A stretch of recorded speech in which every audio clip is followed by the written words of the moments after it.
Hello YouTube and welcome to a slightly different view of my flat because I left my camera stands and stuff in my bags which are still on season.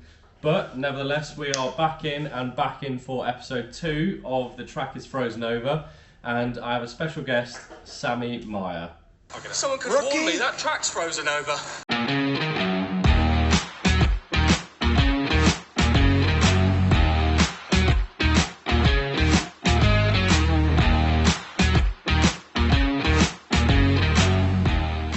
Welcome, Sammy, to the second episode of The Track is Frozen Over. My first question to you is a little bit of a different one.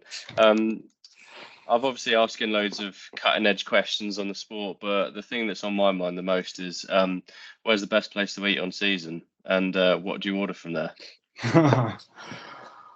Wow, great question to begin with. I haven't been quite a lot to the US or North America. I think they have some great food, but Sarah in Altenburg is always a great option Yeah, because we were most of the time we're eating pretty cheap to save money. yeah. So let me think. I mean, biscuits is great too. I don't know. Have you ever been to the Kungaria in Sigulda? Oh, is that the one near the golf club? Yeah, Yeah, that one is. yeah. I've been there once to eat before, and it was pretty good. Yeah, it's a bit more on the fancy side, but Schweinsbraten is amazing there. It's really good. Yeah. Yeah. Oh, perfect. So obviously we know you started your sporting career in weightlifting. What do you think led you from that to skeleton? Well, originally I started with skeleton when I was 6 or 7 years old. I had my first runs in Eagles from corner 9. Okay. Yeah, but because we were sliding How old once were a you when you week. did that? Sorry. I was 6 when I had Perfect. my first run, but it was one run in the season, and then we had 1 or 2 trainings in per week. So and to be honest, there weren't a lot of competitions for us, for the little kids. Like a few, we had some Okay. competitions with the Germans, and then when I was 10, because the summer period of our sport is so long and there's no competitions. And me and my dad watched some weightlifting in our village, and they're actually really good at it. And they had a competition every other week. So I Okay. just and my dad was a big fan of having good technique in the gym. So I Yeah. started with it, and it was a lot of fun. And I had like I said, some every other week we had competitions in the summer. So that got me really excited, instead of just training for 8 months and then having a national competition in Eagles. So that was the main reason I started, and then Yeah. it helped me out quite a lot during my skeleton season or That's pretty career. good. Yeah, yeah. So obviously, apart from the obvious of weightlifting, helping the push and all that sort of stuff, do you think doing that helped you in any other way? Like you said, the competitions every other week and stuff like that. Do you think that from an early age competing helped you to get used to competing week in, week out, doing skeleton at all? Yeah, definitely. It helped me cope with pressure. Like it's not like we have thousands of people at the track, but still the Yeah. race feeling and everything. And it was very similar to weightlifting, even though I feel like in my early days of weightlifting, it was almost more pressure because you're alone on the stage, and there's the lightings is on you and everybody is just Yeah. watching you. So that's a bit different on the track, because we have the people see you at the push for I don't know, 5 or 6 seconds, and then you're on your own the whole way down, and here everyone can see you the whole lift. Yeah. uh, Yeah. so I would say it helped me quite a lot, but I wasn't a great weightlifter, because I still had track and field trainings. So I only did 2 or 3 sessions a week in the gym. So like that's also the reason I quit with weightlifting when I was 15 or 16 years old, because I noticed that all the other guys were doing 5 or 6 sessions a week at least, and I did a lot of track and field next to it. Yeah. So I didn't quite have like good chances on winning medals anymore. Yeah. Oh, that makes sense. Yeah. Oh, that's Yeah. quite interesting then.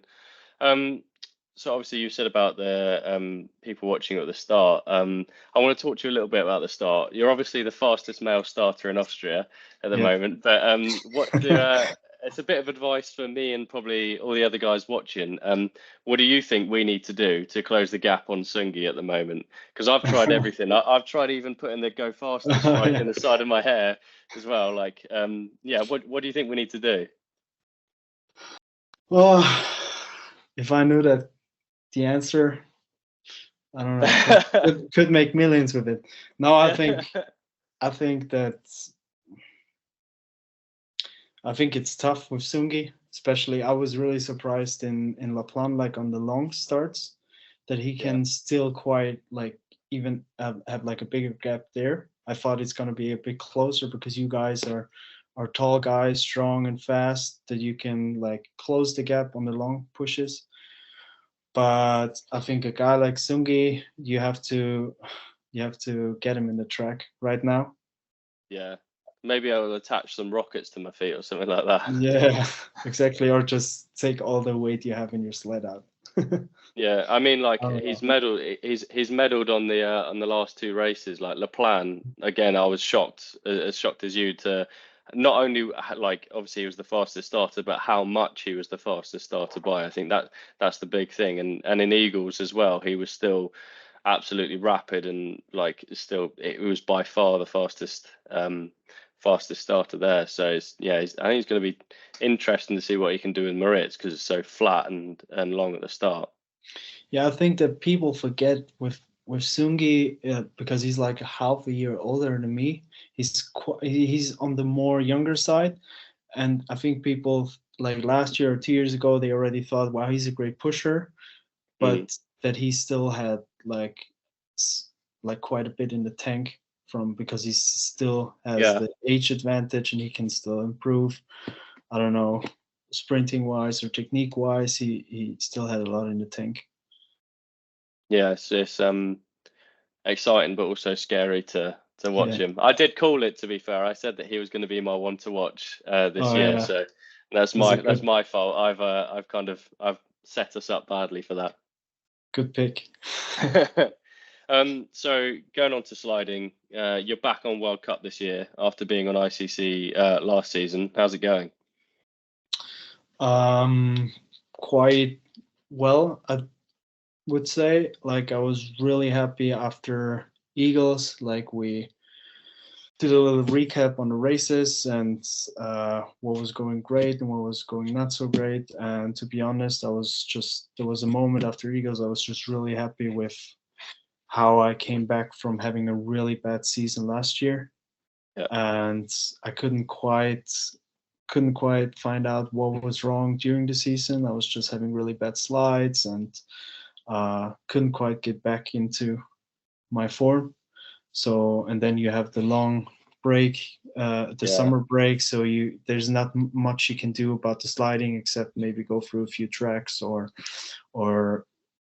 like think of a plan how you can approach the season. And we did, like my team, we did a plan how we mentally and physically how we approach the season. And so far with my, like, China wasn't the best start, but then the 11th place in China, then 8th in La Plana, which was great, and then 11th back in Eagles. So it's like very consistent, and like I would say there's not like this big how would you say, like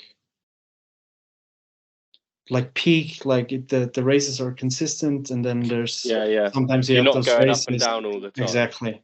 So you will have that peak or the drop more or less in some tracks. So I'm hoping to stay consistent, and I'm excited for the next tracks. Like they're all mostly like drivers tracks, except for Winterberg. And you never know. I feel like La Plan got a bit of a, or it used to be a lot of like a driving track, but Yeah, this year it seemed like the push was way more important than it used to. yeah. So we will see about that, but I'm excited for St. Moritz and Altenburg, Lillehammer, Sigulda. What was what do you think it was that's turned this performance round from last year, or is that a Sammy secret? Yeah, Um, I think it was the approach on the season. Like we weren't used to having selection races, and last year was like the first time we really had those, yeah, and it got like mentally I wasn't just not used to it and not ready. And this year prepared myself since August for those selection races, and I think like last year it's kind of I took it with me for a few races that my performance was really bad in the first couple of races, and then vice versa this season my performance at the selection races were really good, and I was able to take that with me. nice. I actually find talking about selection races, I always find it a lot tougher and a lot harder racing against just my own teammates than Yeah, I do like against people from international like stages or whatever. I find, yeah, racing against your own teammates and just your own teammates, because obviously we race them week in, week out on World Cup. But when it's just you guys, I find it it's kind of a lot more pressure because you know exactly what they've done, you know exactly what you've done. It's a bit more a bit close to home sometimes.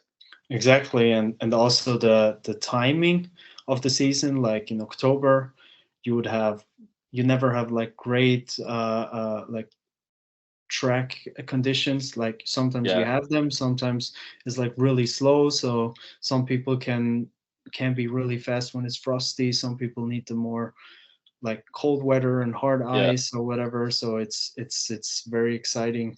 Like almost, yeah, just a bit different. Yeah. yeah, exactly. So obviously you said about Eagles. We just raced in Eagles.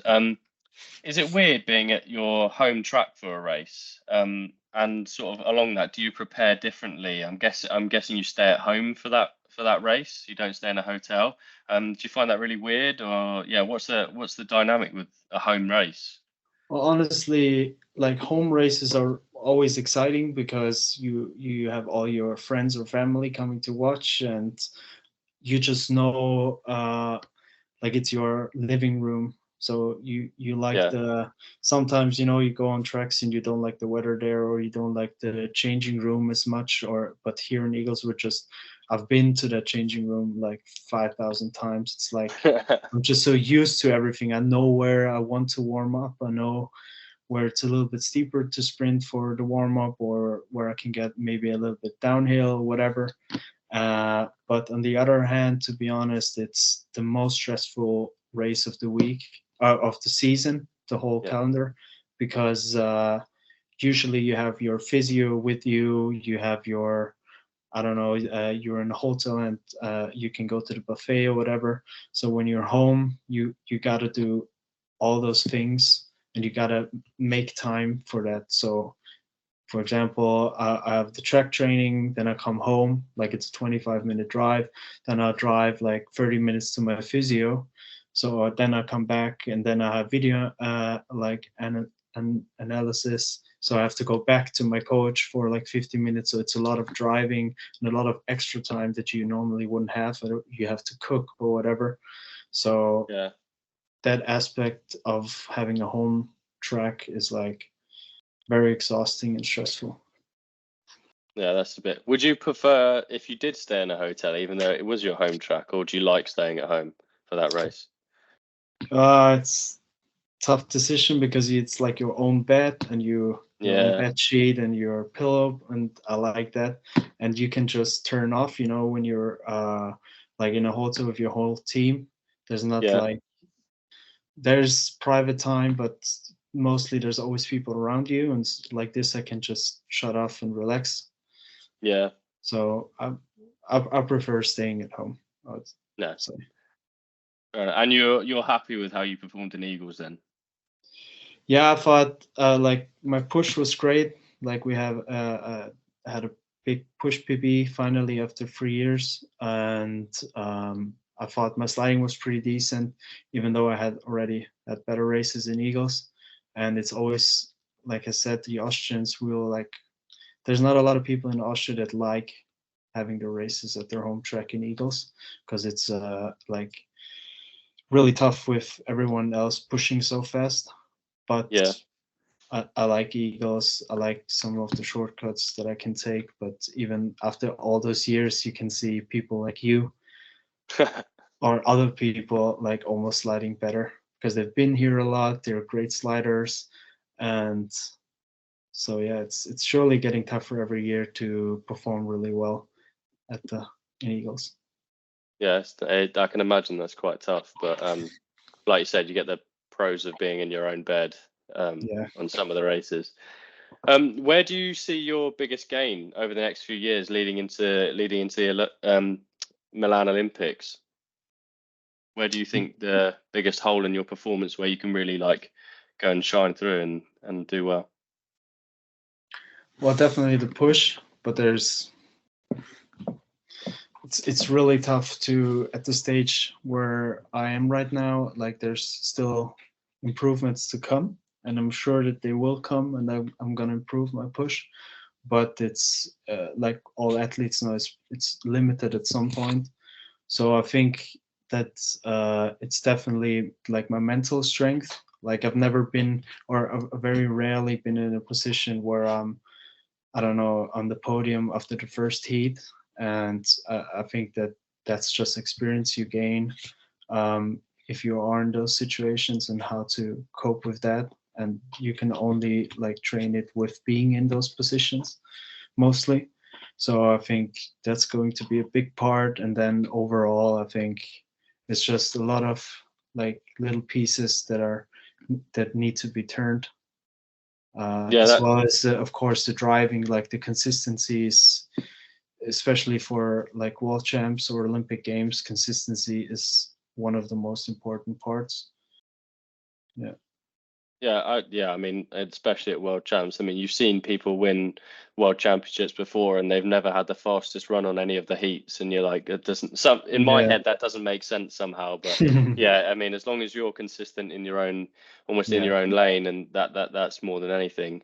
Um, do you think that people will struggle, like you said about you have to be in those positions, like be in the medals after run one to learn how to cope with that stuff? Do you think people will miss having ICC because of that sort of like, learning that experience and getting medals in that? It's still a relatively high level of sliding, but it's you just obviously earn the experience before going to World Cup. Do you think that'll be missed? Yeah, I think that some people that might would have had the chance to have those situations in EC because the ICC is still there, or in ICC. Well, those people that were sliding ICC surely do well in EC too. But I think they will miss those situations and those experiences. But I've seen people never been in those situations and they can cope with it quite well. So I think, like, for example, I mean, you won races last year and you've been in those positions, but like and Yeah. at the world champs, you've never been first in the third run in world champs, and you did a perfect job. Yeah, I mean, but that, like you said, that only comes from. I almost approach that as like a second run of, Oh like yeah, the second day was almost like a second run. But I was lucky enough to be in that position like a few times before, so I sort of know the feeling of being last out in the changing room and what that does to you. Because the first time I did it, actually was in Eagles. I think I was tied with Martins on the first run in Eagles like a few years ago, and I ended up coming fourth. I didn't get a medal at all because I just didn't yeah, know what to do. I was and I was out last as well, I think. I can't remember. One of us was out last, but it was only me and Martins left in the yeah. change room. I was like, oh my! I mean, he's now my coach, which is really weird. But at the time, I was like, oh my god, the best guy in our sport like ever, so, and I'm the one that's next to him. This shouldn't be like this. Yeah, There was lots of extra thoughts going on in my brain that yeah. distracted me a little bit. But yeah, it's I can definitely imagine. need that experience to get used to that. One last thing on Eagles though. What's your thoughts on it possibly being the Olympic track? Phew, I think like I don't really care where it is. I think I would be excited for it to be in Eagles because obviously, like I said, you have all your friends and family and that extra support and maybe that extra advantage on what kind of runners I'm going to use or what Yeah, kind of setup, how hard is the ice going to be, or even if they rebuild it now or they yeah, build it differently, I have like secret lines or whatever. yeah, But I think that it will be really important for our sport to have the track in Italy again, to have that extra track in Europe where people it's not too far away where you can do races and also it you know I always find the aspect of going somewhere for the games like Beijing very special instead of me staying at basically home. So I yeah. think that that's like an aspect that I sometimes think about. But either way, um, I'm excited to. Yeah, I think I've got to agree with you. I think it'd be really sad if it isn't in Italy. And like I said to Gaspari on my last one, it's kind of it's for them as well. Like the one time they're ever going to get an Olympics in their home track that they they don't get that chance to actually slide in their own country would be really weird. But at the same time, if it is Innsbruck, I'm not too upset. I quite like the track. I quite like the track, but yeah, I'd love to go and visit a new place, new track, and have Yeah, those new experiences, and yeah, not be too far away from the main Olympic villages and things like that as well. exactly. You want to be part of it and the whole experience.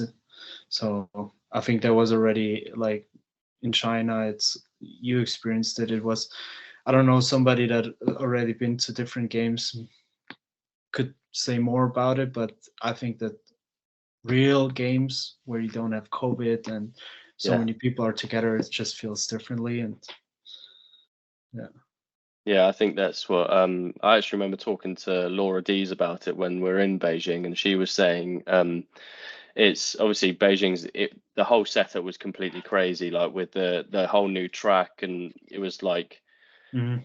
the spec of the track was just insane with the indoor running track and everything like that. It's amazing, but she said it was so weird not having anyone there and things like that. So yeah, I Yeah. think we missed that a little bit. By the way, is Eagles your favorite track? Eagles is one of my favorite tracks. It's actually the track where I had my first ever runs down a skeleton track on. So it's kind of where I've started. It's where I won my first race. It's So kind of like it's the home it. track. Yeah. Yeah, kind of. Yeah, it is one of my favorites. Yeah, it is. Yeah, but I also, for kind of obvious reasons, I quite like Moritz as well. I liked it before Oh, yeah. last year, but now I Yeah. really like it. Yeah. Nice. Um. So obviously the Maier family big into sliding sports, summer, like sorry, bobsleigh, skeleton, and lots of other ones as well. So why did that start? Why is the Maier family so big into sliding sports? Well, I guess because we're not really good at skiing or soccer, I would say. It's like that's the first path Austrians take is like skiing or soccer, and we just sucked at it. No. I think it was because of my dad. He got into bobsledding and when he was like 20, 22.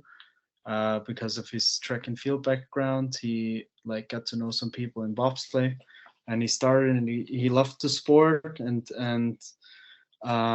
after he was finished with his career, like he already had kids. Like we're like three brothers and one sister, and he started to become the head coach of the bobsleigh team. And then one thing led to another, and Rafi, my oldest brother, he came with him to the track and slid down, and he was excited about it. And then my other brother Benny also started with skeleton, and then obviously I was really jealous that he didn't take me there, so I came with them to the track. I actually he told me after my first run from corner 9, to be honest, I was really scared, but he said that I wasn't allowed to tell my mom, so I kept it a secret for for a year or so. And then yeah, I was always looking up to my older brothers, and Benny obviously he switched to bobsleigh, and Rafi was still until 2016. He was sliding skeleton, and yeah, I always looked up to them, and I wanted to do it just like them. Why did Benny end up switching to bobsleigh? There's two reasons. He was a great athlete. Like he pushed like a 5:13 or something, I think, in Eagles when he was 14. Oh wow. Yeah, but rumors have it that he was sliding really badly on the skeleton. Rumors have it.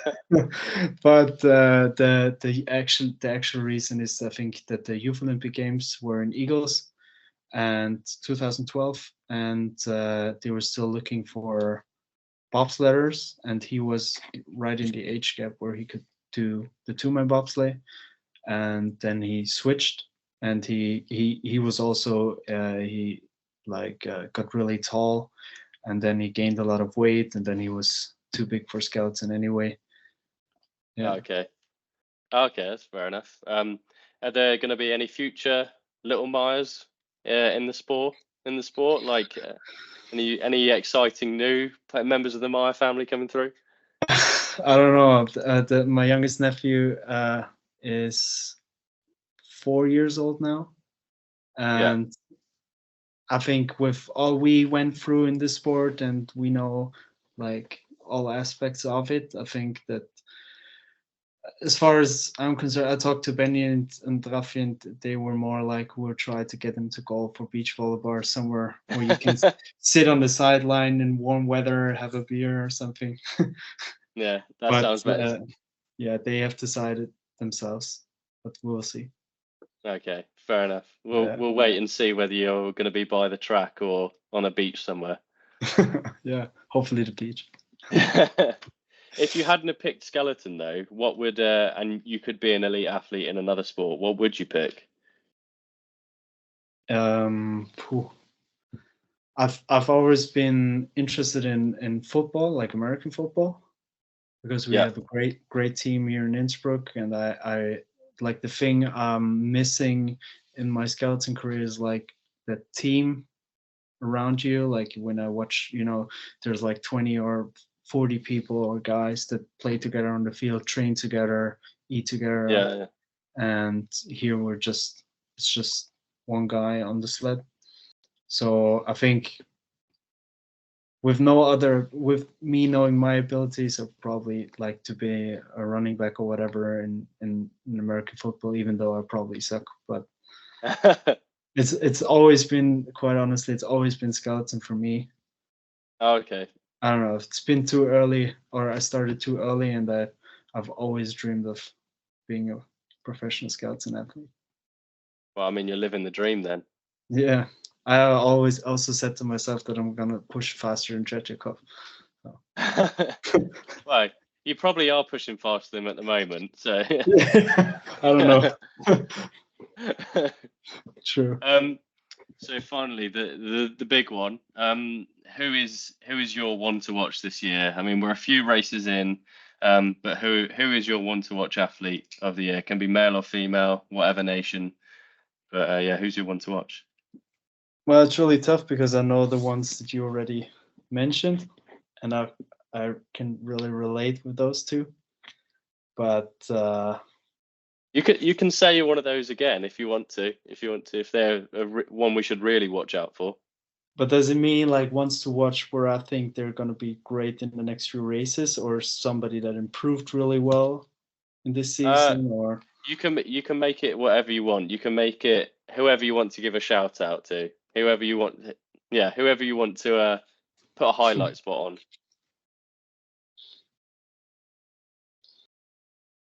on.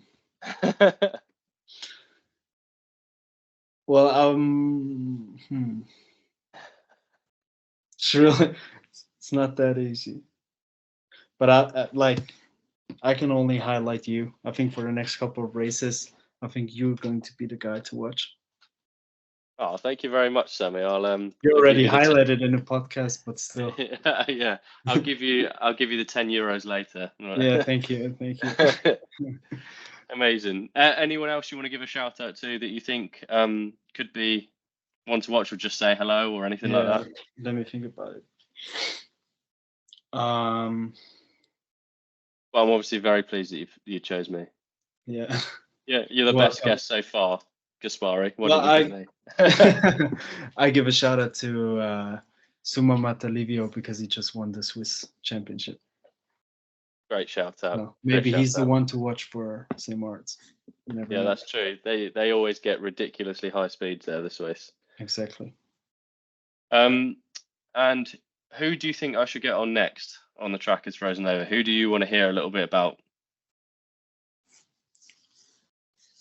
I would be quite interested in. And who, sir? I think I would be quite interested in the ones to watch from, I think Matthias at Susanne Krea. Yeah. Because I don't know a lot about her. Maybe other people don't know either. I think it would be interesting because she's been really successful last year, obviously, and this year too. So. Yeah, and she's kind of she's not one of she's not one of those athletes that's been around on the World Cup for 10 years or something like that. You kind of get to know. She's kind of come out of nowhere and started she's world champion in the last few years. So they okay, well, we'll try and see what I'll try and see what I can do. Nice. Perfect. Well, thank you very much, Sammy, and I will see you in Moritz in a few days. Yeah, I'm excited. Thank you very much. Thank you, Matt, for having me. Thank you so much to Sammy for coming on and doing my second ever episode of The Track is Frozen Over. Really, really nice guy, and hopefully we have more to come, especially in that start, Sammy. I will do my best to try and get the people that you guys want on this I don't know, podcast thing. But it really, really helps me choose who I get on next. If you guys put in the comments below and message me who you would like to see next, and I'll do my best to get them on. Thank you very much again for watching, and I'll see you next time.